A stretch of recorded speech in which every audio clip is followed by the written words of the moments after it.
කාලයත් එක්ක හුඟක් දේවල් වෙනස් වෙනවා, හුඟක් දේවල් අලුත් වෙනවා. පුද්ගලයෝ වෙනස් වෙනකොට සමාජය වෙනස් වෙනවා. එතකොට සමාජය වෙනස් වෙනකොට රට වෙනස් වෙනවා. රටවල් විදිහට වෙනස් වෙනකොට ලෝකේ පවා වෙනස් වෙන්න ඉඩ තියෙනවා. ඉතින් ඒ නිසා කාලෙන් කාලෙට හුඟක් දේවල් වෙනස් වෙලා ඇති. සමහර ලාවට ජීවිතේ අපි ආපහු හැරිලා බැලුවම කලා ක්ෂේත්‍රය කියලා කියන්නේත් එහෙම තැනක්. කාලෙන් කාලෙට වෙනස් වෙනවා, අලුත් වෙනවා. ඒකට හේතුව තමයි කලාවට අලුත් අය එනවා. අලුත් අය ඇවිත් අලුත් දේවල් කරනවා. ඉතින් අලුත් දේවල් කරනකොට, වෙනස් දේවල් කරනකොට මේ ක්ෂේත්‍රයත් අලුත් වෙවි, වෙනස් වෙවි ඉදිරියට ගමන් කරනවා. ඉතින් අපි අද උදායිරේ සහෘදයා වෙනුවෙන් කැඳව ගත්තේ, ආරාධනා කළේ මේ ක්ෂේත්‍රයට අලුතින් ආපු, අලුත් දෙයක් කරන්න, වෙනස් දෙයක් කරන්න බලාපොරොත්තුවෙන් ඉන්න කෙනෙක්. ඔහු තමයි දුලාජ් දේවපුර. අයිබෝන් දුලාජ්. ඔබ මගේ අතේ තිබ්බ කවි පොත් දෙකක්. ඉතින් ඔබ හොඳ කවියෙක් වගේම එක ක්ෂේත්‍රයකට විතරක් සීමා නොවුණු ගායන ශිල්පියෙක් විදිහටත් ඔබ යම් ගමනක් යන්න බලාපොරොත්තුවෙන් ඉන්න කෙනෙක්. හැබැයි ඊට අමතරව ඔබ තව ක්ෂේත්‍රවල නියැලිලා ඉන්න කෙනෙක්. අපි ඒ ගැන කතා කරමු. මට හිතෙනවා කවියෙන්ම කතා කළොත් හොඳයි කියලා. මොකද උදායිරට කවිය හරි සම්බන්ධයි නේද? සමීපයි. අපි කවි ලියපු අය ගෙන්නනවා, කවි පොත් ගැන කතා කරනවා, කවිය ගැන කතා කරනවා. ඉතින් ඒ නිසා මට හිතුණා කවි පොතෙන්ම කතාව පටන් ගත්තොත් හොඳයි කියලා. පළවෙනි කවි පොත. ඇත්තටම පළවෙනි කවි පොත පෑන්තුඩු දියකර කර කියන මගේ පොත 2014 වර්ෂයේදී තමයි එළි දක්වන්නේ. ඒකට ඇත්තටම අවංකවම කියන්න ඕනේ මේ හොඳ ප්‍රතිචාර වලට වඩා ලැබුණේ අයහපත් ප්‍රතිචාර. මොකද හේතුව ඒක සමහර විට පළවෙනි කවි පොත නිසා අපි සමහර පොඩි කලබලයක් එක්කනේ කරන්නේ. ඒ කියන්නේ උදෙක්ම පොත කරන්න තියෙන ආසාවට අපි කවි කරනවා. මේ දැන් ගොඩක් අය එහෙම පොත් කරනවා. ඉතින් සහ ඒකේ ප්‍රේමයේ වස්තු කොටගෙන තමයි වැඩියෙන්ම කවි ලියවිලා තියෙන්නේ. මොකද හේතුව ඕක ලියවෙන්නේ ඇත්තටම ඕකේ තියෙන කවි මගේ ඕ ලෙවල් කාලේ. එතකොට අපි ඒ කාලේ පාසල් ප්‍රේම සම්බන්ධතා එක්ක ඇති වෙන කවි සිතුවිලි තමයි ඕකේ තියෙන්නේ. ඉතින් එහෙම තමයි ඒ වැඩේ වුණේ. ඒ කවිය දැන් ඔබ මේ පෑන්තුඩු දිය කර කර කියන කවි පොත තමයි ඔහුගේ පළවෙනි කවි පොත බවට පත් වෙන්නේ. ඒකේ කවි 40ක් තියෙනවා. එතකොට හැබැයි මේ කවිවල මේකට ආදරය එකතු කරාට හැබැයි මේ කවිවලත් වෙන හැඩයක් තියෙනවා. සාමාන්‍ය කවිවලට වඩා සාමාන්‍යයෙන් අපි ආදරය ගැන, විරහව ගැන ලියලා තියෙන කවි මෙතනදීම අපි කියවලා තියෙනවා. නමුත් මේක ඇතුලේ තියෙන කතාව වෙනස් සමහර වෙලාවට. ඒක පාඨකයාට දැනෙන දෙයක්. එතකොට දැන් ලිවීමේ කලාව ගැන කතා කළොත් ඔබ සමහර වෙලාවට සාහිත්‍යමය දේවල් වැඩිපුර කවියට එකතු කරනවද? එහෙම නැත්නම් ඔබගේ සිතැඟි ඔබට රිසි අයුරින් පාවිච්චි කරනවද කවියට?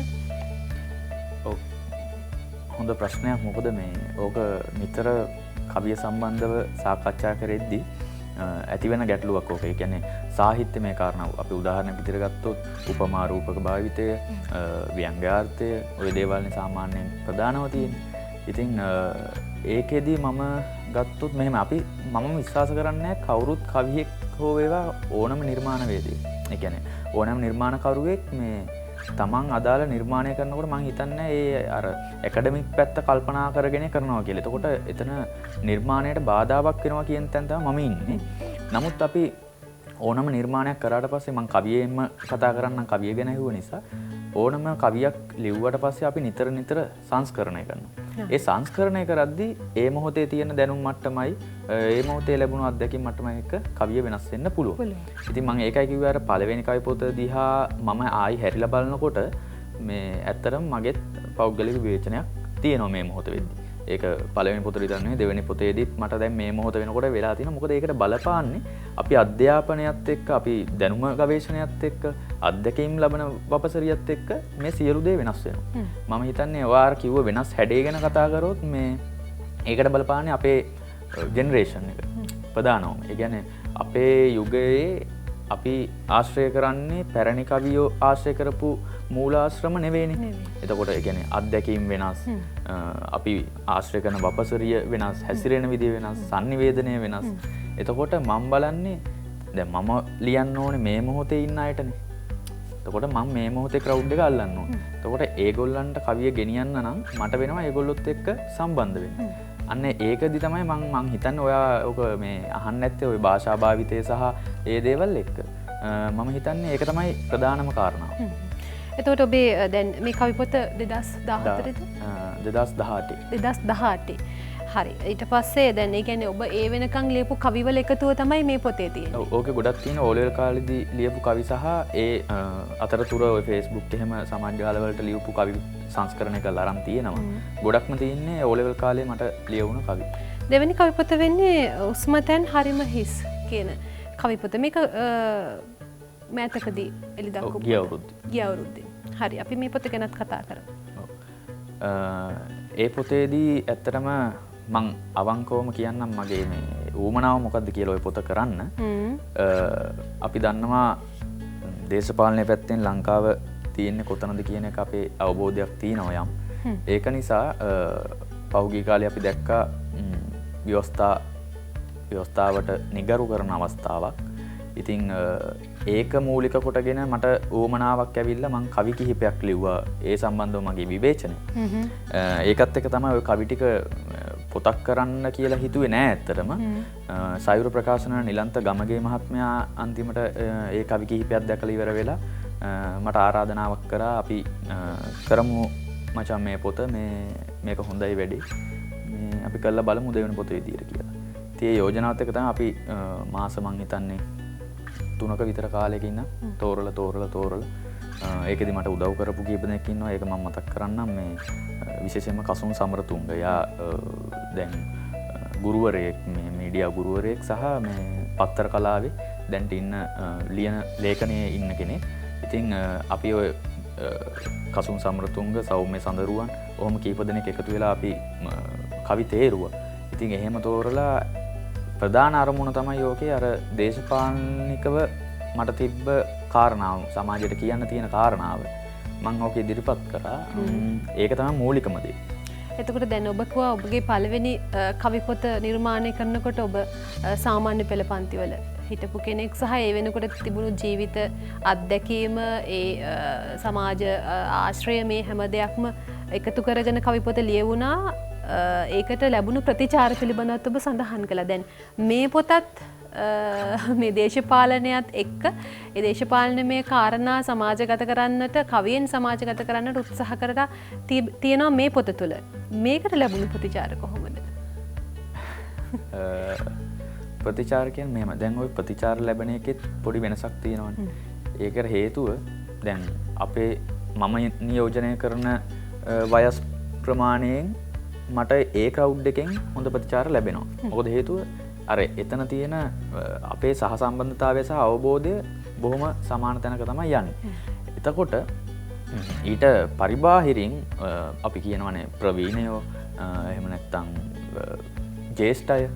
ඉතින් එහෙම අය බලන විදිය වෙනස්. හැබැයි මේ ජේෂ්ඨයන් අතරෙත් ඉන්නවා නූතන කියවීමක් තියෙන අය. එතකොට මේක මේ පොඩි අර සම්බෝලයක් වෙලා වගේ නිකන් මේ ප්‍රතිචාර එන්නේ එක එක කෝණවලින්. එතකොට හොඳ ප්‍රතිචාර තමයි වැඩිපුර ඕකට නම් ලැබුණේ. නරක ප්‍රතිචාර නැතුව නෙවෙයි. ඉතින් ඕන වැඩක මේ මට විතරක් නෙවෙයි මේ කරන ඕන වැඩකට විවේචන සහ යහපත් ප්‍රතිචාර දෙකම ලැබෙනවා. ඒකෙදි අපි දැනගන්න ඕනේ දෙක කොහොමද අපි බැලන්ස් කරගන්නේ මේ මොකද මිනිස්සු තරහ කරගන්නත් බෑ අපිට. සහ පොතක් මම කියන්නේ අර මං හැම වෙලේම කියන කාරණාව ඉන්ටර්විව් කීපයකම කිව්වා. අපි යම් කිසි නිර්මාණයක් බාර දුන්නාට පස්සේ එතනින් එහාට අපිට ඒක අයිති නෑ. කවියක් නම් පාඨකයාට අයිති. සින්දුවක් නම් ඒක අහන ශ්‍රාවකයාට අයිති. එහෙම නැත්නම් අපි වෙන මොනවා හරි නිර්මාණයක් කරොත් ඒ අදාළ සහෘදයට තමයි ඒක අයිති. එතකොට මම හිතන්නේ නිර්මාණ කාර්යය කරාට පස්සේ නිර්මාණ වේදියාට කියන්න බෑ කිසිම මොහොතක නෑ මං ඕක කරේ මෙහෙම ඕගොල්ලෝ ඔහොම කියන එක වැරදි. ඒක කියන්න බෑ. ඒක බාර දීලා අපි බලන් ඉන්න ඕනේ. නිර්මාණයක් කරපුවාම ඒක පිළිගන්න විදිහ සහ ඒක බාර ගන්න විදිය තියෙන්නේ නිර්මාණේ රස විඳින කෙනා අතේ. ඉතින් එහෙම තමයි සාමාන්‍යයෙන් අපි නිර්මාණයක් කරපුවාම ඒකට අපි හැම වෙලේම හොඳ ප්‍රතිචාරම බලාපොරොත්තු වෙන්න හොඳ නැහැ. මොකද එහෙම වෙන්නේ නැහැ. ඒකට නරක ප්‍රතිචාර අනිවාර්යෙන්ම ලැබෙනවා. රෝහු කියනවා වගේ මේ දෙක සමබර කරගෙන අලුත් නිර්මාණයකට ඒ දේවල් දායක කරගන්න එක තමයි වඩාත් වැදගත් වෙන්නේ. ඔබ මේකේ දේශපාලනමය කාරණා වගේම සමහර ලාවට විවිධ සමාජ ක්‍රම සහ විවිධ සමාජයේ තියෙන විවිධ මතාන්තරවලත් වල පිළිබඳවත් මේ කවි තුලින් කතා බහ කරන්නට උත්සාහ කරලා තියෙනවා. ග්‍රහයන්ට පුළුවනි ප්‍රේමයක් වලලන්න කියලා හුලියනවා කවියක්. සිකුරු හතේ ඉන්නැද්දි ඔයා මට ලං උනේ කුජ හතට ආවාම අපේ පෙම ගිලිහුණේ. සෙනසුරුගේ වලල්ලත් ගෙදර උන්ගේ කරේ බුද ග්‍රහයා බුදිද අද අඟහරුගේ කාමරේ. මේක මේ සමහරලාට මම මේ කවි එකින් එක එහෙම කියවගෙන කියනකොට මේ කවිය ළඟ නතර වුණා. හුඟක් වෙලාවට අපි මේ සමාජයේ තියෙන විවිධ මතාන්තරවලට උපහාසයක්ද එහෙම නැත්නම් මේක විවේචනය කරන්නටද මේකට යම් ප්‍රතිචාරයක් දක්වන්නටද මේ වගේ කවියක් ඔබ ලියන්න ඕනි කියලා හිතුවේ. ඒක ඇත්තටම මේ දැන් අපි නම් නොකිය මේ අපි යම් කිසි ඔය ප්‍රසිද්ධ මාධ්‍ය ඔය ජනප්‍රිය මාධ්‍ය ඇතුලේ නාලිකාවක් ගමුකෝ. මොනවෙන්දද පටන් ගන්න? ජ්‍යොතිෂය. එතකොට මගේ පෞද්ගලිකව ජ්‍යොතිෂය සම්බන්ධව විවේචනයක් තියෙනවා. නමුත් මමත් මේ අම්මාද මුද්දක් දාගෙන ඉන්නවා. මොකද හේතුව ගෙදරින් බේරෙන්න බෑ. ඉතින් ඒක මං නිකන් මේ පළඳනාවක් විතර පළඳිනවා. ඉතින් ප්‍රධාන දෙයක් තමයි මම දැක්ක අපේ පෙම්වත්තු කියන අයගේ විවාහය කියන කාරණාවට එනකොට බලපාන ප්‍රධාන සාධකයක් තමයි මේ කේන්දර ප්‍රශ්නේ.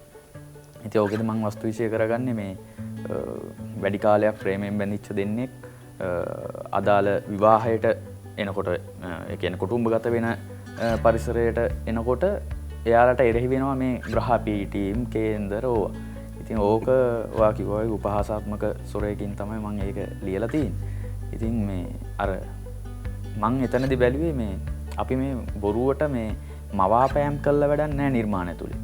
අපි යථාර්ථවාදී වෙන්න ඕන. එතකොට එහෙම නිර්මාණයක් විදියට තමයි මම ඕක ලිව්වේ. කියන්නේ ප්‍රේමය ඇතුලේදී අපිට එරි වෙන දේවල් ගැන.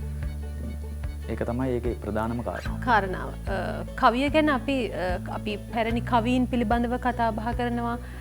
ඔවුන්ගේ කවි නිර්මාණ ගැන අපි කතා බහ කරනවා. හැබැයි ඊට පස්සේ කාලයකද කවිය කියන එක ටිකක් තරුණ පරම්පරාවෙන් ටිකක් ඈත් වෙලා තිබුණු කලාංගයක් බවට පත් වුණා. හැබැයි අද වෙනකොට තරුණ කවීන් අපි දකිනවා ඔවුන්ගේ නිර්මාණ අපි කතා කරනවා සහ මේ සමාජ මාධ්‍ය ඔස්සේ කවියට හොඳ තැනක් හැදිලා තියෙනවා. ඔබ මොකද ඒ ගැන හිතන්නේ? ඔව් සමාජ මාධ්‍ය ගැන කතා කරන්න ඕනේ. ඒකට හේතුව මම කවියෙක් විදියට මිනිස්සු අඳුරගන්නෙත් සමාජ මාධ්‍ය. මොකද මම පොත් කරන්න ඉස්සෙල්ලා මම සමාජ මාධ්‍ය තුළ තමයි කවි ලියුවේ. එතකොට ওই සමාජ මාධ්‍ය කියන කාරණාවේදී අපි මේ ප්‍රධානයෙන් සමාජ මාධ්‍ය කියලා ගන්න Facebook කියන එකනේ. ඉතින් Facebook එකේ ඒ වෙලේ මතක් කරන්න ඕනේ මේ මෑත කාලිනව අභාව ප්‍රාප්ත වුණා අපේ මේ ඉන්දික ගුණවර්ධන කියන සහෝදරයා. එයා තමයි ඇත්තටම Facebook එකේ කවි ලියන්න මුලින්ම ගත්තේ ස්ටේටස් විදියට. ඉතින් එයාව මතක් කරන්න ඕනේ. ඒක එතනින් බැහැර කරන්න බෑ ලංකාවේ තුලේ Facebook එකේ කවි ලියනකොට. මෙහෙමයි Facebook කවිය කියලා කතා කරනකොට කවි කියලා ප්‍රකාශ නිකුත් කරන්නත් අපිට පුළුවන්. හැබැයි ඒ ප්‍රකාශ කවිද? දැන් මේ මොහොතේ අපි බැලුවොත් එම් Facebook එකට ගිහලා හැමෝම වෝල් වල ලියනවා. හැබැයි හැම එකම කවිද? ඒ හැම එකම කවි නොවේද? ඒක දෙකම කාරණාව අපි බේර ගන්න ඕනේ. ඒක තම නැනපමණින් බේරගෙන කරන්න ඕනේ. අපි කාටවත් කියන්න බෑ මේ Facebook කවිය එක්කෝ හොඳයි හෝ නරකයි කියලා. ඒක අර ඉස්සර සීගිරි කැටපත් පවුර වගේ දැන් මේ සයිබර් පවුරක් තමයි නිර්මාණය වෙලා තියෙන්නේ. ඉතින් ඒක හොඳ විදියට පාවිච්චි කරන්න පුළුවන්. එක අය කවිය එක විදිහට දකිනවනේ දුලාජ්. ඒක ඒ දකින විදිය අනුව තමයි ඔවුන් ඒක නිර්මාණය කරන්නේ. මම දකින කවිය මම හිතනවා මේක තමයි කවිය කියලා මම කවි ලියනවා. ඔබ දකින කවිය මොකක්ද? මෙහෙම කවිය ගැන කතා කරද්දී අපිට ඇත්තටම මේ අපි අධ්‍යාපනිකව බැලුවොත් අපිට නිර්වචන හොයාගන්න පුළුවන්. නමුත් කවිය කියන දේ අර මේ ආදරය වගේම තමයි. ඒක එක තැනකට කොටු කරලා නිර්වචනය කරගන්න බෑ අපිට ඇත්තටම. මොකද කවිය දැන් භාෂාවක් කියන්නේ හැම වෙලේම වෙනස් වෙනවනේ. එතකොට භාෂාවත් එක්ක භාෂාවෙන් කරන පෙළහරක් විදිහට කවියත් වෙනස් වෙනවා. ඒකත් එක්ක කවිය යනු මෙයයි කියලා කියන්න බෑ. නමුත් මම මෙහෙම දෙයක් තියෙනවා. මේ මොහොත වෙද්දී අපි කවි කියවලා ලියමින් ඉන්න නිසා මම මේ හිතන විදියට ප්‍රධානම දෙයක් තමයි කවියක් ලියනකොට අර අපි කියනවා මේ සාමාන්‍යද උඩින් ලියනවා කියලා, මතු පිටින් ලියනවා කියලා. එහෙම ලියන්නේ නැතුව ඒකේ කාව්‍යාත්මක ගුණය, කියන්නේ ව්‍යංගාර්ථය, රූපකාර්ථ, උපමාලංකාර ඒවා පාවිච්චි කරන්න පුළුවන් අපිට අලුත් විදියට මේ සමාජයට ගැලපෙන්න. හැබැයි ඒක පොඩි අධ්‍යයනයක් එක්ක කරන්න ඕන වැඩක්. මම හිතන්නේ කවියක් වෙන්න නම් ඔයාගේ අහපු ප්‍රශ්නෙට උත්තරේ විදියට කවියක් වෙන්න නම් ඔය ගුණාංග තියෙන්න ඕන. මම ඒකයි මං කිව්වේ අර පොත් දෙකම දිහා බලද්දි මට ආයි හැරිලා බලද්දි මට පෞද්ගලික විවේචනයක් තියෙනවා කියලා. මොකද ඕකේ එහෙම නැති කවි තියෙනවා. ඉතින් හැබැයි ආයි අවුරුදු 5ක්වත් යනකම් මම කවි පොත් කරන එකක් නැහැ. මොකද හේතුව ඒක කියන්න බෑ කරයිද නැද්ද කියන. නමුත් මං හිතන විදියට කරන එකක් නැහැ. මොකද හේතුව මේ මට ඕක කරාට පස්සේ මේ ජයවර්ධනපුර විශ්වවිද්‍යාලයේ මං මේ වෙනකොට මේ ලේඛකත්ව හා සංවේදන ඩිප්ලෝමාව හදාරනවා. ඒකත් එක්ක මට මේ දැනෙන්න පටන් ගත්තා මේ අපි මේ කරලා තියෙන වැඩේ පොඩ්ඩක් ඊට වඩා සීරියස් වෙන්න ඕන කියන එක. එතකොට දැන් මම හිතන්නේ අපි පොඩ වැඩියෙන් කියවන්න යොමු කරා නම් හරි මේ කාලේ. එතකොට කවිය හවුවේ. හොඳ කතාවක්. මං අර ඒකයි මුලින්ම පටන් ගත්තේ කාලයත් එක්ක හුඟක් දේවල් වෙනස් වෙනවා සහ අලුත් වෙනවා. ජීවිතේ පරිණත වෙනවා. ජීවිතේ අපි හුඟක් දේවල් ඉගෙන ගන්නවා, අත්දැකීම් ලබනවා.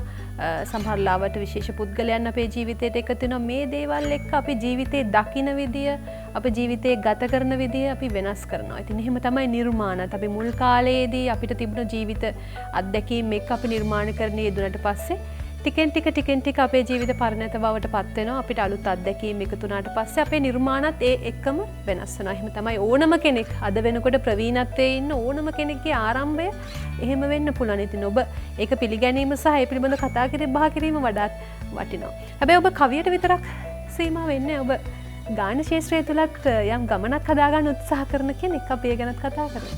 ඔව් ගායන ශාස්ත්‍රය තුල කිව්වහම ඇවිල්ලා මම ඉස්කෝලේ යන කාලේ O level කාලේ තමයි මුලින්ම මේ කණ්ඩායම් සංගීතයට එකතු වෙන්නේ. දැනටත් කණ්ඩායම් සංගීතයේ නියාමක ගායන ශිල්පියෙක් විදිහට මම වැඩ කටයුතු කරගෙන යනවා. ඊට අමතරව හැබැයි මට පොඩි ප්‍රශ්නයක් තියෙනවා මේ කණ්ඩායම් සංගීතෙද මියුසික් කියන්නේ කියන එක ගැන පෞද්ගලිකව ප්‍රශ්නයක් තියෙනවා මම නියැලිලා හිටියට. ඒ කියන්නේ මියුසික් කියන්නේ තරාර කවිය වගේ. ඒ කියන්නේ වෙන හැදෑරීමක් එක්ක වෙන අපිට බලපෑමක් කරන්න පුළුවන් ශ්‍රේෂ්ඨයක්. බලගතුම ශ්‍රේෂ්ඨයක්. එතකොට ගායකයෙක් විදියට මම ගායනය කියන එක ඇතුලේ අපි යම් කිසි වැඩ කොටසක් කරමින් ඉන්නවා. දැනට ගීත 3ක් නිකුත් වෙලා තියෙනවා YouTube හරහා. සමාජ මාධ්‍ය ජාලවල තමයි ඒවත් අපි නිකුත් කරේ. මොකද හේතුව දැන් මේ POTV වගේ නාලිකා එන්න කලින් ඔය ප්‍රසිද්ධ මාධ්‍යවල ඇත්තරම් පැකේජ් ක්‍රමයටනේ මේවා යන්නේ. ඒවා කියන්න ඕනේ ඇත්ත කතාව. ඉතින් මේ අපිට ඒ කාලේ සහ මේ මට දැන් වෙනකොටත් තාම එහෙම වත්කමක් නැහැ එහෙම කරන්න. ලක්ෂ 3-4ක් දීලා මගේ සින්දුව විකුණ ගන්න එහෙම හැකියාවක් සහ මට දැන් නම් ඕමනාවකුත් නැහැ එහෙම. මං කියන්නේ මියුසික් එකෙන් විකුණන්න ඕනේ නැහැ. වැඩ කරොත් පත්තු වෙයි. දැන් උදාහරණයක් විදිහට අපි මේ මෑත කාලේ ජනප්‍රිය වෙච්ච සින්දු ගත්තොත් එහෙම අර මල් සින්දුව හෝ අර මේ කුණුහරුප නෙවෙයි මේ හොඳ මට්ටමේ. ඒ කියන්නේ අහන් ඉන්න පුළුවන් යම් කිසි දෙයක් තියෙන සංගීතමය වශයෙන් යම් කිසි මහන්සියක් වෙලා තියෙන. උදාහරණ විදිහට නම් කීපයක් කිව්වට කමක් නැද්ද? මගේ ඒ කියන්නේ මගේ පරම්පරාව නියෝජනය කරන අය අතරින් මම දකින 3-4 දෙනෙක් ඉන්න ඔය සනුක, නදීමා, සජිත ඒ වගේ ඔය කිහිප දෙනෙක් වෙන වැඩක් කරමින් එනවා. එතකොට ඔය මියුසික් පැත්තෙන් ගත්තොත් පසන් ලියන ගේලා, චරිතාර්ථවල ගේලා එහෙම කිහිප දෙනෙක් ඉන්නවා මේක ඇතුලේ වෙන සෙල්ලමක් දාන්න පුළුවන් අය. ඉතින් ඒගොල්ලෝ කරන වැඩ දිහා බලාගෙන අපි අධ්‍යයනය කරමින් ඉන්නවා. ඇත්තටම මේ ගායකයා කියන භූමිකාවට යන්න අරමුණක් තියෙනවා. මම හිතන්නේ මම තාම ගායකයෙක් කියලා. මොකද ඒකත් අර හැදෑරීමක් එක්ක යන්න ඕනේ. ඒ කියන්නේ මාර හැම වෙලේම කියන්නේ අපි යම් කිසි දෙයක් හදාරන්න ගන්නකොට මම මේ හදාරනවා කියන්නේ මේ කෝස් එකක් කරනවවත් එහෙම නෙවෙයි. අපිට යම් කිසි නිර්මාණ ඔස්සේත් හදාරන්න පුළුවන්. දැන් උදාහරණයක් විදියට මම සනුකවම ගන්න වැඩිද දන්නේ. නමුත් සනුකමයි මේ පෞද්ගලිකව අඳුරන්නේ නැහැ. මේ සනුකගේ එයා කරපු වෙනස මියුසික් වල. කියන්නේ ඒ ටෝන් එක, එයා සිං කරන විලාසය, එහෙම නැත්නම් එයා කොම්පෝසින් වලදී කරන වෙනස්කම් ඒවත් එක බලද්දී යාර නූතන සමාජයට ගැලපෙන්නේ එයාගේ ප්‍රකාශනය කරන් එනවා. නැත්නම් එයාටත් තිබ්බා එයාගේ තාත්තා වගේ මොකක් හරි ওই බේස් ගිටාර් එකක් ගහගෙන කොයි හරි හොඳ සංගීත කණ්ඩායමක එහෙම ඉන්න. ඉතින් ඒ වගේ මම කියන්නේ මේ මගේ පරම්පරාවෙන්ම උදාහරණ ගත්තේ මේ ගායකයාවත් හොයන්න උවමනාවක් තියෙනවා මට. ඒ නිසා විවිධ වැඩ විවිධ විදිහට කරමින් ඉන්නවා. මොකක් හරි පත්තු වෙයි. ඉතින් පත්තු වුණාම ඊටු වැඩ ටික කරමු. දැන් මේ වෙනකොට ගීත 4ක් කරලා තියෙනවා කියලා. ඔව් 3ක් කරලා එකක් එන්න තියෙනවා තව. 4ක් ඒතකොට. හරි. එතකොට ඔබ කවියෙක් හිට අමතරව ගායනය පැත්තෙන් ඉදිරියට යන උත්සාහ කරන කෙනෙක් සහ ඔබට හොඳ ලියන කෙනෙක්. ඔබට ලියන්න පුළුවන්. ඔබ අන්තර්ජාලය ලියනවා. එතකොට පුවත්පත් ආශ්‍රයෙන් ලියනවා. ලිවීමේ කලාව කොහොමද? ඔව් ඒකෙදි මම මේ පොඩි දෙයක් ඔය කියන්නේ. ඔයා ඒක කිව්ව එක හරි. ඒ කියන්නේ ඔයාට හොඳ කියලා කියන්න පුළුවන්. ඒක ඔයාට සාපේක්ෂ දෙයක්. නමුත් මම හොඳද කියලා බලන එක තමයි මම මේ කරන්නේ. ඒ කියන්නේ ලියලා කරන්නේ මේ මිනිස්සු බාර ගන්නවද මාව. ඒ කතාවේදී මේ ලිවීම ඇතුළේදී පත්තර කලාවට ආවොත් එහෙම මම මුලින්ම කවි වලින් තමයි පත්තර කලාවට එන්නේ. ඔය ලක්බිම එන්ජෙනරේෂන් එක, මව්බිම යන්, රාවය, ඇත්ත ඔය පත්තර ලංකා ඔය පත්තර වලට ඉස්සර කවි ලියනවා. ඒ ලියනකොට මේ මම දැක්ක මේ මෑත කාලිනව මේ රත්නශ්‍රී සර්ත් මේ මගේ කවියක් සම්බන්ධව රාවේ පළ වුණ කවියක් සම්බන්ධව එක්තරා ඉන්ටර්විව් එකක් කතා කරලා තියෙනවා. මේ ඒකත් මගේ යාළුවෙක් බලනකොට මේ මෙහෙවලා තියෙන. එයා එව්වට පස්සේ මම ඒක දන්නේ. මම ඒක කියන්න උත්සාහ කරේ. එහෙම පෙරීමක් ඒක ඇතුළෙත් වෙනවා. එතකොට එතනත් අධ්‍යයනයක් අපිට කරන්න පුළුවන්. අපි මේ වෙනකොට ලිවීම ඇතුළෙන් කොතනටද ඇවිල්ලා තියෙන්නේ. එතකොට මේ වෙනකොට ලංකා පුවත්පතේ සාහිත්‍ය අතිරේකේ රෝස් කියලා යනවා සාහිත්‍ය අතිරේකයක් අලුතෙන්. ඒ අතිරේකේ ෆුල් ටයිම් මම ලියනවා. ඒකදී අපි පොඩ්ඩක් අපේ කණ්ඩායමම විමල් කැටිපියාරච්චි තමයි ඒකේ විශේෂාංකකරු ඉන්නේ. ඉතින් ඔහු සහ ඔය කීප දෙනෙක් එක්කම මේ කසුන් සමරතුංග සඳිනි ප්‍රාර්ථනා තමයි මේ පාර ගොඩගේ අත්පිටපත් එකේ හොඳම කෙටි කතා වලට සම්මානය හම්බුනේ. ඉතින් ඒ වගේ කීප දෙනෙක් එක්ක අපි පොඩි වෙන එක්ස්පෙරිමන්ට් වගේක් කරමින් ඉන්නවා. උදාහරණයක් ඉදිරියට ගත්තොත් එකක් ලංකාවේ ප්‍රථම මුද්‍රිත රියැලිටි වැඩසටහන අපි පත්තරය ඇතුලේ කරමින් ඉන්නවා දැන් මේ වෙද්දී. ඉතින් ඒ වගේ මේ අර ඔයා කිව්ව ලිවීමේ උණ හැදෙන්නේ මේ ලියලාම තමයි. ලියනවා, කියවනවා ඒවත් එක්ක. අර හොඳ කියන කාරණාව අපි බාර කරමු පාඨකයට. හොඳද නරකද? ඒක බලලා කියන්න මේ බාර කරමු. දැන් අපි දන්නවා දැන් සාමාන්‍යයෙන් ඔබම කිව්වා නිර්මාණයක් මේ වෙනකොට විවිධ නිර්මාණ කරන්නට අපි තව පොඩ්ඩක් කියවන්න ඕනේ කියන එක. දැන් අපිට මුල් කාලීනව පුවත්පත් එක්ක අපි හුඟක් තදින් බැඳිලා හිටියයි. පුවත්පත් කියෙව්වා සමහරලාවට ඒක ජීවිතේ හොඳ පුරුද්දක් කරගත්තා අපි. හැබැයි අද වෙනකොට පුවත්පත කියන එක ටිකක් අපේ ජීවිතවලින් ඈත් වෙලා තියෙනවා. ඒ කලාව පොඩ්ඩක් අපෙන් ඈත් වෙලා තියෙනවා. අපි දකිනවා තාමත් අපේ තාත්තලගේ වගේ වයසේ අය තමයි මේ ඉස්ලාම් දවස පටන් ගන්න පත්තරේ කියවලා. ඉතින් සාමාන්‍යයෙන් අපිවත් ඒක පුරුද්දක් කරගන්නේ නැහැ උදේට පත්තරේ අරගෙන කියලා. ඉතින් ඒ නිසා මේ පුවත්පත සහ මේ කියවීමේ කලාව සමාජයත් එක්ක මීට වඩා ලං කරන එක මං හිතන්නේ ඔබ දැන් මේ ලියන කෙනෙක් විදිහට මීට වඩා මේක ළඟ වුණොත් හොඳයි කියලා ඔබට හිතෙන්නේ නැද්ද? ඊට වඩා වෙන ක්‍රමයක් නැද්ද මේක මේ සමාජගත කරන්නට මිනිස්සුන්ට ලං කරන්න? ඒක මෙහෙමයි. ඕකටත් බලපානවා ලංකාව ගන්නතු අපි මේ පොදුවේ කතා කරමුකෝ. ඕකටත් බලපානවා දේශපාලන වටපිටාව. දේශපාලන සංස්කෘතිය කියන දේ. දේශපාලන සංස්කෘතිය වෙනස් වෙනකොට ඒවා හරිම දියාරු මට්ටමට යනකොට සියලු දේවල් ඒ විදිහටම යනවා. හැබැයි අපි ඒක යම් කිසි තැනකින් මෙහෙම අල්ලලා තියාගන්න නම් එහෙම පිරිසක් හැදිලා ඉන්න ඕනේ. අපි පහුගිය ටිකේ දැක්කා මේ පත්තර කීපයක්ම වැහිගෙන යන උදාහරණ විදිහට ඇත්ත පත්තරේ වැහුණා මේ මෑතකදීම. හැබැයි පත්තර වැහෙන්නේ ඇයි කියන එක අපි හොයන්න ගත්තේ නෑනේ. ඇයි මේ පත්තර වැහෙන්නේ? කඩදාසි මිල හින්දාමද? හැමතිස්සෙම අර ප්‍රශ්නාර්ථයක් තමයි අපේ කලාව ඇතුලේ ඉතුරු වෙන්නේ. ඒක පත්තර විතරක් නෙවෙයි. අපි ගමුකෝ ටෙලිනාට්‍ය දැන් ගොඩක් channel වල යන්නේ මොනවද ටෙලිනාට්‍ය එහෙම නැත්නම් ෆිල්ම් මොනවද මේ විකිනෙන ෆිල්ම් එතකොට අපිට පොඩි අවබෝධයක් එනවා ලංකාවේ බහුතරය ගැන ලංකාවේ බහුතර ප්‍රජාව ගැන පොඩි අවබෝධයක් එනවා කොහොම දැනුම් මට්ටමකද ඉන්නේ කියන එක කොහොම බුද්ධි මට්ටමක්ද තියෙන්නේ කියන ඒක මිනිස්සුන්ගේ වරදක් නෙවෙයි මම දන්නේ මම හිතන විදියට මේ පවතින දේශපාලන සංස්කෘතියේ අවුල තමයි මේ අපිට සමාජය තුලින් පිළිඹු වෙන්නේ. අර සමාජය කියන්නේ කැඩපතක් කියලා අපි අහලා තියෙනවනේ. එතකොට ඒකෙන් පේන්නේ මේ ප්‍රශ්නේ. අපි දැන් ප්‍රශ්නෙට ආවොත් ඔයාගේ ප්‍රශ්නෙට පත්තර කලාව සම්බන්ධව බලද්දී අපි බලන්න ඕනේ ඒක ඇයි මිනිස්සු අතරට යන්නේ නැත්තේ කියන ප්‍රශ්නේ ඉස්සල්ලාම. ඒකට එක හේතුවක් තමයි මම හිතන විදියට ලියන කට්ටිය යම්කිසි වෙනසක් වෙන්න ඕනේ. ඒ කියන්නේ මේ ක්‍රවුඩ් එකට ගැලපෙන විදියට පොඩි මිත්‍රශීලී ස්වරයකින් ලියන මේ විදිය වෙනස් ලිවීමේ ශෛලිය වෙනස් වෙන්න ඕනේ කියලා මම හිතනවා. අනික දැන් ඔය ප්‍රධාන පත්තර ටික ගත්තත් අපිට පත්තරවල මොනවද ඉස්සලාම කියවන්න තියෙන්නේ? ඇඩ් ටිකයි දේශපාලඥයෝගේ මේ ගොසිප් ටික. ඉතින් ඕකද පත්තර කලාව කියන්නේ. ඒකට අපි කියන්න පුළුවන් ඉස්සරහට විශේෂණයක් දාලා බෝතල් පත්තර කලාව කියලා කියන්න පුළුවන්. ඉතින් බෝතල් පත්තර කියන තැනින් බෝතල් කියන එක කඩන්න නම් අපිට සිද්ධ වෙනවා මීට වඩා පත්තර කලාව අර තියෙන උසස් තත්ත්වයට ගේන්න. ඒක ඉතින් ලේසි කාර්යයක් නෙවෙයි. අපි ඉතින් උත්සාහ කරමු ටික ටික හරි එහෙම ගේන්න. හැබැයි පොඩි යෝජනාවක් තියෙනවා මේ දැන් හැම පත්තරයකම වගේ වෙබ් එඩිෂන් එකක් තියෙනවා.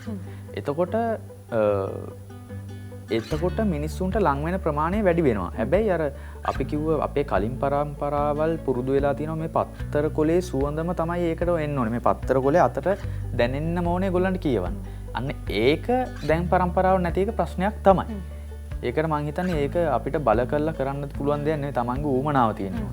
දැන් අපි දෙන්නෙක් ගත්තොත් උදාහරණයට ඔයා නිවේදන ශාස්ත්‍රයට පිවිසෙන්නේ ඇයි? මම ලිවීම ඇතුළේ ඉන්නේ ඇයි?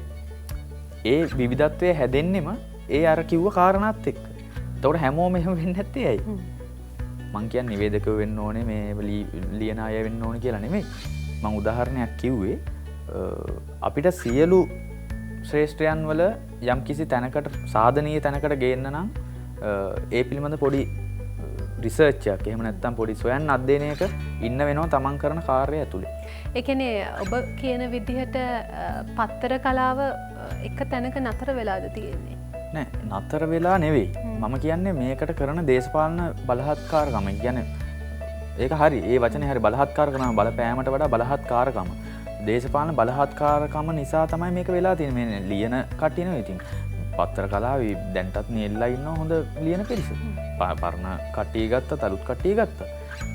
ප්‍රශ්නේ මේ හැම අර දේශපාලන කුණ තමයි මේ කන්නේ මේ. ඒක නිසා එකක් තමයි මේ පත්තර කලාවේ මොඩියුල් එක අපි වෙනස් කරන්න වෙනවා දැන්ට ගැලපෙන්නේ. ඒක ඇවිල්ලා කාලයත් එක්ක අර සියලු දේ වෙනස් වෙනවා කිව්ව කාරණාට උදාහරණයක්. ඔබ කියන්නේ ඒ තුල අර ගුණාත්මක භාවය ඉහළ නංවන්න ඕනේ කියන තැනද ඔබ ඉන්නේ? ඔව් ගුණාත්මක සහ ලිවීමේ විදිය. ඔව් ලිවීමේ විදිය. එතකොට අපි විනෝදාස්වාදය වුණත් කොහොමද වෙන විදියකට මිනිස්සුන්ට සපයන්නේ? එන්ටර්ටේනින් කියන කාරණාව. එතකොට යම්කිසි වෙනසක් වෙයි. ඉස්සෙල්ලාම අපි ඉතින් දැන් මේකේ මේ යම්කිසි සාධනීය තැනකට ගේන්න නම් ආයි පත්තරේ අපිට කියවන පිරිසගේ මේ අපි කියන්නේ ආකර්ෂණය දිනා ගන්න එපේනේ. එතකොට මේ මං කියන්නේ ඒකයි කියලා අර මැගසින් වල වගේ බාගෙට හෙළුවෙන් ඉන්න කවුරු හරි දාලා ඒක එහෙම නෙවෙයි. වෙන විදි තියෙනවා. අපි ඒ විදි හොයන්න ඕන. හොයන්න ඕනේ සහ මේ මම දකින පොඩි අඩුපාඩුවක් තමයි මේ සමහර පත්තරවල දැන් නම් ටිකක් ඒක අඩු වෙලා අලුත් අයට දෙන තැන හරි අඩුයිනේ. අලුත් අයට දෙන හරි තැන අඩුයි. ඒක පත්තර කලාව විතර නෙවෙයි මොන ශ්‍රේෂ්ඨයේත් තියෙනවා. ඉතින් මම කියන්නේ මේ අලුත් අයටත් තැන දීලා බලන්න ඕනේ. මොකද මම නියෝජනය කරන නිසා නෙවෙයි. අලුත් අය වෙන විදියට වෙන රහට හිතන මිනිස්සු ඉන්නවා. ඉතින් අපිට එහෙම පත්තර කලාව ඇතුලේ එහෙම අර අහම්බෙන් හවු වෙලක් තියෙනවා එහෙම අය. මේ කොටිම මාවත් ලංකාවයකට විමල් කැටිපේ ආරච්චි විසින් ආරාධනා කරන්නෙම අර එහෙම අවබෝධයක් මත නැතුව මේ ඇඳුනුම් කමටවත් එහෙම නෙවෙයි. එතකොට අපි ඒ තැන හදන්න ඕනේ. කියන්නේ ඕනම ශ්‍රේෂ්ඨයක අලුත් අයටත් යම් කිසි වැඩක් කරන්න දීලා බලන්න ඕනේ. මොකද එකම විදියට සමාජය පවතින්නේ නැහැනේ. එතකොට අපිට ඒ විදියට ෆ්‍රේම් එක වෙනස් කරන්න වෙනවා. ඒ කියන්නේ අපි ලෝන් ෂොට් එකක්ද හයි ෂොට් එකක්ද මොකක්ද ෂොට් එක කියන එක අදහලා නෙවෙයි මම මේ කතා කරන්නේ. අපි ඉස්සෙල්ලාම බලන්න වෙනවා මේ ෆ්‍රේම් එක හොඳටම හවු වෙන්නේ කොතනටද කියන එක. ඉතින් ඒක තමයි මම හිතන විදිහට මගේ කියවීම. මම දන්නේ වෙනනම් හේතුව මම ප්‍රධානම කාරණාව මම ආයිමත් හයිලයිට් කරන්නේ මේ හැම කලා මාධ්‍යයකටම බහින මේ දේශපාලනය තමයි මම හිතන්නේ මේ කලා මාධ්‍ය විනාශ කරන්නේ. හොඳයි අපි දුලාජ් දේවපුර සමගයි අද උදායිරේ සහෘදයා සමගින් මේ කතා බහ කරමින් ඉන්නේ. ඔහු කවියෙක් විදිහට ඔහුගේ කවි කලාව පිළිබඳව අපි කතා බහ කළා. ඒ වගේම ඔහු ගායකයෙක් විදිහට ගායන ක්ෂේත්‍රය තුළ ගමනක් යන්න ඉලක්කයක් තියෙන බලාපොරොත්තුවක් තියෙන කෙනෙක් විදිහට ඔහුගේ නිර්මාණ පිළිබඳව අපි කතා කළා. ඒ වගේම ඔහු ලියන කෙනෙක් අන්තර්ජාලය තුළ ඒ වගේම පුවත්පත්වල. අන්තර්ජාලය තුළත් ඔබ ලියනවා අපිට ඒක ගැන කතා කරන්න බැරුණා. පුවත්පත් කලාව පිළිබඳව විතරයි කතා කරන්නේ. ඒක අපි අන්තර්ජාලයට ආවොත් මම දැන් වෘත්තීය මට්ටමිනුත් දැන් ඉන්නේ වෙබ් මාධ්‍ය ආයතනයක රෝ සිංහල කියන මම හිතන්නේ ලංකාවේ දැනට තියෙන හොඳම වෙබ් ජාලය. ඒකේ වැඩ කරන්න පටන් ගත්තට පස්සේ මට අර වෙනස දැනෙන්න ගත්තා. ඒ කියන්නේ නව මාධ්‍ය ඇතුලේ අපිට කරන්න පුළුවන් මොනවාද කියන කාරණා. සහ Facebook එකේ කාලීන දේවල් සම්බන්ධව ඉඳ හිට ලියනවා. ඉතින් මේ නව මාධ්‍ය හොඳ බලපෑමක් කරන්න පුළුවන් තැන. ඒක ලෝකෙත් එක්ක සම්බන්ධ වෙලා ඒ දේවල් කරන්න පුළුවන්. එතකොට මම යෝජනාවක් කරනවා දැන් පත්තර පොත් ඒ හැමදේම තියෙන්න ඕනේ. ඒවැය වෙනම දැනුම් පරාසයක් සහ අපිට තොරතුරු ලැබෙනවා. හැබැයි නව මාධ්‍ය ඇතුළේ ඊට වඩා දේවල් තියෙනවා ඉගෙන ගන්න. අපි ඒ දේවල් අධ්‍යයනය කරන්න. එතකොට අන්තර්ජාලයේ ලියන ඒවාදී හැබැයි අපි මේ සැලකිලිමත් වෙන්න ඕනේ මේ කවුරුත් ඔය Facebook ගත්තොත් එහෙම කාගෙන්වත් වාරණයකට හෝ අපි වාරණය වැරදි සංස්කරණයකට ලක් වෙන්නේ නැහැනේ. එතකොට ස්වයන් විනිශ්චයක් තුල තමයි අපි ලියන්නේ. එතකොට අපේ පොඩි හික්මීමක් තියෙන්න ඕනේ පොඩි වගකීම් සහගතව ඒ වැඩේ කරගෙන යන්න. මොකද අපි මේ සමාජයට සමස්ත සමාජයට පණිවිඩයක් උදාහරින්නේ. ඉතින් ඒක ඇවිල්ලා අර ආතල් පොට් එකක් කරගන්න එක වැරදි. ඒ කියන්නේ මම කියන්නේ එක එක්කෙනාට සාපේක්ෂයි. මම පොඩ්ඩක් කැමති අන්තර්ජාලයත් පොඩි මේ වගකීම් සහගත ස්වරූපයකින් පාවිච්චි කරනවා නම් මම හිතනවා මං යම් තාක් දුරකට එහෙම කරනවා කියලා මගේ එහෙම විශ්වාසයක් තියෙනවා. සහ කීප දෙනෙක්ම ওই අන්තර්ජාලයේ ජනප්‍රිය කීප දෙනෙක් ඉන්නවා. ඒගොල්ලෝ එහෙම වගකීමකින් තමන්ගේ ලිවීමේ කටයුතු කරගෙන යනවා. ඇත්තටම සමාජ මාධ්‍ය මේ තියෙන මේ අපේ ජෙනරේෂන් එකේ තියෙන අවුල හරියට පාවිච්චි කරොත් නැති කරන්න පුළුවන් තැන. හැබැයි තියෙන ප්‍රශ්නේ තමයි මේ මොහොතේ සමාජ මාධ්‍ය ඇතුලේ එහෙම වගකීම් සහගතවද මේ sannivedana කටයුත්ත සිද්ධ වෙන්නේ කියන කාරණාව. ඉතින් මම යෝජනා කරනවා මම ඉල්ලීමක් කරනවා මේ සමාජ මාධ්‍ය ජාලයේ පෙනී සිටීමෙන් ලියන කට්ටියට මේ ලියන හෝ විවිධ ප්‍රචාරයන් කරන කට්ටියට මේ පුළුවන් නම් එහෙම සොයන් හික්මීමකින් අපි සමාජ ඉස්සරහට ගෙනියමු කියන එක පස්සට අදින්න නැතුව එහෙම ගෙනියමු කියන යෝජනාව මම කරනවා. මම හිතන්නේ ඕනෑම තැනක විනයක් තිබිය යුතුයි. ඉතින් ඒ විනය මත තමයි ඒ ඉදිරිපත් කරන දේ යහපත අයහපත තීරණය කරන්න. ඉතින් ඒ පිළිබඳව තමයි ඔහු සඳහන් කළේ. ඔබ කවි ලියන ගීත ලියන්න අදහසක් බලාපොරොත්තුවක් නැද්ද? හිතලා තියෙනවද? මගේ ගීත තුනෙන් දෙකක් මමම ලියපුවා. සහ ඉදිරියට එන්න තියෙන නිර්මාණ කීපයක් තියෙනවා. ඔය ඔබ ගායනා කරන ගීත නැත්නම් මම සහ දැන් උදාහරණයක් ඉදිරියට ගත්තොත් මේ පවන් මල්ලවාරච්චි ඕගොල්ලෝ දන්නවා. පවන් මල්ලවාරච්චිගේ ගීතයක් අගෝස්තු මාසේ අපි රෙකෝඩින් කරන්න ඉන්නවා මන් ලියපු ගීතයක්. ඉතින් ඔහු ලංකාවේ නෑ ඕස්ට්‍රේලියාවේ ඉන්නේ. ඒක නිසා පොඩ්ඩක් ලංකාවට එනකන් ඉන්න සිද්ධ වෙනවා ඒක කරන්න. ඊට අමතරව මම ගීත රචනාව පැත්තෙනුත් මේ යම්කිසි වෙන දෙයක් කරන්න හිතන් ඉන්නවා. මේ අර මියුසික් කියන කාරණාව කලිනුත් කතා කරපු නිසා මට එතනදී කියන්න මිස් වුණ පොඩි දෙයක් මේ කාරණා දෙකක්. එකක් තමයි මේ රූප රචනා. රූප රචනා ගත්තහම අපි ගොඩක් වෙලාවට දකින රූප රචනා ඇවිල්ලා මේ වාණිජ අරමුණෙන්ම කරපු ඒවා විතරයිනේ. එතකොට මම කියන්නේ අදාළ දැන් සමහර සින්දු ගත්තාම සින්දුව වෙනම අපිට අහන්න පුළුවන් විෂුවල් එක වෙනම දෙයක්. ඉතින් මේ මම කියන්නේ රූප මාධ්‍ය රූප රචනය පාවිච්චි කරද්දී පොඩ්ඩක් අපි නිර්මාණශීලීව ඊට වඩා හිතුවොත් හොඳයි කියලා මම හිතනවා. මොකද මේ සියලු කාරණා බලපාලා තියෙනවා මේ සමාජයේ පරිහානිය හෝ ඒ යම් කිසි දෙයක් එහෙම වෙලා තියෙනවා. ඒක එකක්. අනිත් එක මේ ලෝකේ අපි දකිනවා මේ YouTube එහෙම බලද්දී හරිම මේ ඉන්ට්‍රස්ට් දෙයක් ඒක මේ ස්ට්‍රීට් මියුසික්. ඒක ලංකාවේ හරි අඩු ප්‍රමාණයකින් තමයි යූස් වෙන්නේ. දැන්ට කීප දෙනෙක් ඉන්නවා කරන. ඉතින් මම පොඩි මේ එක්ස්පෙරිමන්ට් එකක් කරන්න යනවා මේ ඒක ඇත්තටම තාම මේ සාකච්ඡා මට්ටමේ තියෙන්නේ. පොඩි එකෝස්ටික් සද්දයක් එක්ක පොඩි ස්ට්‍රීට් මියුසික් වැඩක් YouTube හරහා කරන්න ප්ලෑන් එකක් අපි හදමින් ඉන්නවා කීප දෙනෙක් එකතු වෙලා. ඒකට ප්‍රධාන වශයෙන් ලංකාවේ දැනට ඉන්න ලාබාල සංවේදන විෂය ආධාර මේ විෂය උගන්වන ගුරුවරයෙක් ඉන්නවා මේ සුබෝධ සංජීව විජේසිංහ කියලා මගේ මිත්‍රයෙක්. ඉතින් මේ ඔහුයි මේ දවස්වල කතා කරගෙන යනවා එහෙම වැඩක් කරන්න. වැඩ කරලා බලන්න වෙනවා. ඉතින් මේ එක එක වැඩ පාස් වෙන්න හෝ ෆේල් වෙන්න මිනිස්සු බාර ගන්න හෝ නොගන්න වැඩ කරන්න ඕන. වතුරට බහින්න මෙපා නේද? පීනන්න නම් වතුරට බහින්න ඕනේ වගේ. හැබැයි මේ ගිලිලා මැරෙන්න වතුරට බහින්න එපා. මේ ඒක මං කිව්වේ හැමදේම අපි යම්කිසි හැදෑරීමක් කාලයක් අරගෙන හැදෑරීමක් අරන් කරන්න ඕනේ. ඉතින් මියුසික් සම්බන්ධව කතා කරද්දී එහෙම ඉදිරියේදී රූප රචනයක් එක්ක පොඩි වෙනස් රූප රචනයක් එක්ක මගේ ගීතයක් නිකුත් වෙන්න තියෙනවා. ඒක මාර්තු මාසේ මැද හෝ මුල හරියේදී නිකුත් කරන්න නියමිතයි. මම කැමතියි ඉතින් චරණ ටීවීත් එක්ක ඒක ලොන්ච් කරන්න. හොඳයි. හොඳ බලාපොරොත්තුවක් ඔහු අපිට ලබා දුන්නා. ඉතින් වෙනස් විදිහේ කතා බහක් එක්ක තමයි අපි අද මේ උදායිරේ සහෘදයා මේ විනාඩි කිහිපය ගත කළේ. ඉතින් බෙහෙවින්ම ස්තුතියි දුලාජ් අපේ ආරාධනාව පිළි අරගෙන අද දවසේදී උදායිරේ සහෘදයා වෙනුවෙන් පැමිණියාට සහ ඔබේ වැඩ කටයුතු සාර්ථක වෙන්න කියලා අපි ප්‍රාර්ථනා කරනවා. ස්තුතියි. ඇත්තටම මේ මමත් ස්තුතිවන්ත වෙන්න ඕනේ. මොකද හරිම මේ අපි ඔක්කොම මේ එන රේස් එකක් නෙමෙයි දුවන්නේ. ඒ රේස් එක ඇතුලේ අපිට තියෙන කාලේ හරි සීමිතයි. ඉතින් මේ මම උනම් මෙතෙන්ට ඇවිල්ලා අර මේ වෙලාව යනකොට දුවන්න බලන් ඉන්නේ මේ ඒ රේස් එක නිසා. හැබැයි ඒ රේස් එක ඇතුලේ මෙහෙම මානුෂීය සම්බන්ධතා හැදෙනවා කියන්නේ හොඳ දෙයක්. ඉතින් මේ ප්‍රෝග්‍රෑම් එක මේ මගදී නවත්තන්න නැතුව ලොස්ට් වුණොත් ඉතින් ආයතනයකව නැවතෙයි. මේ ඒ වුණාට ඒක නවත්තන්න නැතුව කරන් යන්න කියලා මේ ඉල්ලීමක් කරන. මොකද හේතුව අර කිව්ව ප්‍රශ්නේ. අලුත් අයට තියෙන තැන අඩුයි. එතකොට ඔයාලා මේ කරන වැඩෙන් අලුත් පරණ හැම ભેදයක් නැතුව මිනිස්සු අතරට යනවා. ඉතින් ඒක හොඳ දෙයක් සහ මේ කෞෂිටත් මට ආරාධනා කරපු කාර්ය මණ්ඩලයටත් ස්තුතිවන්ත වෙනවා මේ කැමරා ශිල්පියෝ හැම කෙනාටම.